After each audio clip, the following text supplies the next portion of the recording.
लोकसभा का कार्यकाल सामान्यतः कितना होता है? ए 4 वर्ष, बी 5 वर्ष, सी 6 वर्ष, डी 7 वर्ष।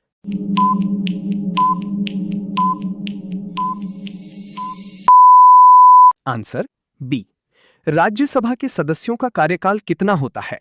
ए 4 वर्ष, बी 5 वर्ष, सी 6 वर्ष, डी 7 वर्ष।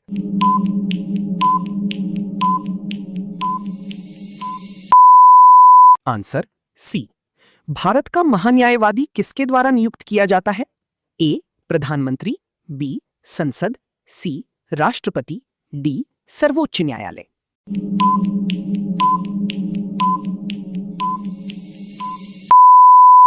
Answer C. भारत का महाधिवक्ता किस राज्य सरकार का विधिक सलाहकार होता है?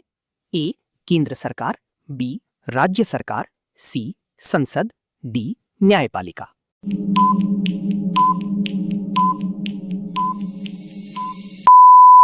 Answer B.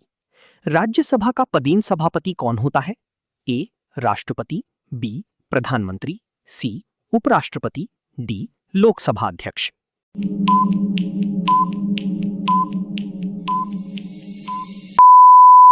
Answer C. Lok Sabha का अध्यक्ष अपना त्यागपत्र किसे देता है? ए राष्ट्रपति, बी प्रधानमंत्री, सी उपाध्यक्ष, डी उपराष्ट्रपति।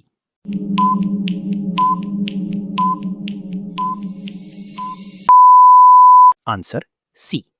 भारत की संचित निधि का उल्लेख संविधान के किस अनुच्छेद में है? ए अनुच्छेद 110, बी अनुच्छेद 112, सी अनुच्छेद 266, डी अनुच्छेद 280।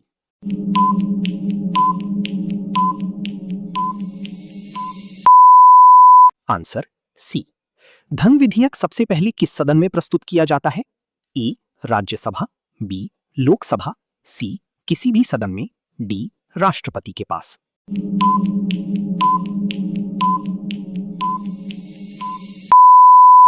Answer B. महान्यायवादी को संसद की किस सदन में बोलने का अधिकार होता है? ए केवल लोकसभा, बी केवल राज्यसभा, सी दोनों सदनों में, डी किसी में नहीं।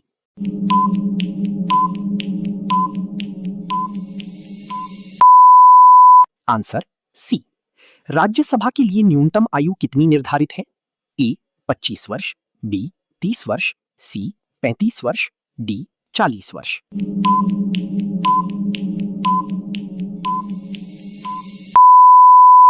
Answer B. 11। लोकसभा के सदस्यों का चुनाव किस पद्धति से होता है?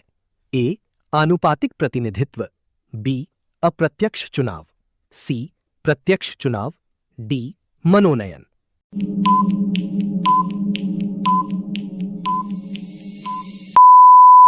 उत्तर सी। 12। राज्यसभा के कितने सदस्य राष्ट्रपति द्वारा मनोनीत किए जाते हैं? ए 10, बी 12, सी 14, डी 15।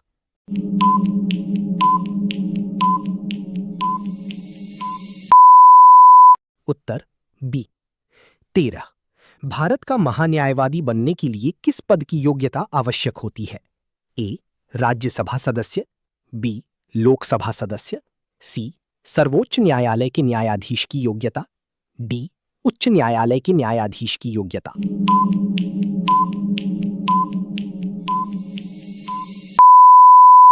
उत्तर सी। 14। भारत की आकस्मिक निधि किसके नियंत्रण में रहती है? ए प्रधानमंत्री, बी राष्ट्रपति, सी संसद, डी वित्त आयोग।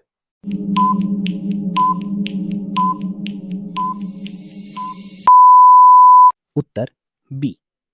15। लोकसभा को समय से पहले कौन भंग कर सकता है? ए प्रधानमंत्री, बी राष्ट्रपति, सी लोकसभा अध्यक्ष, डी उपराष्ट्रपति।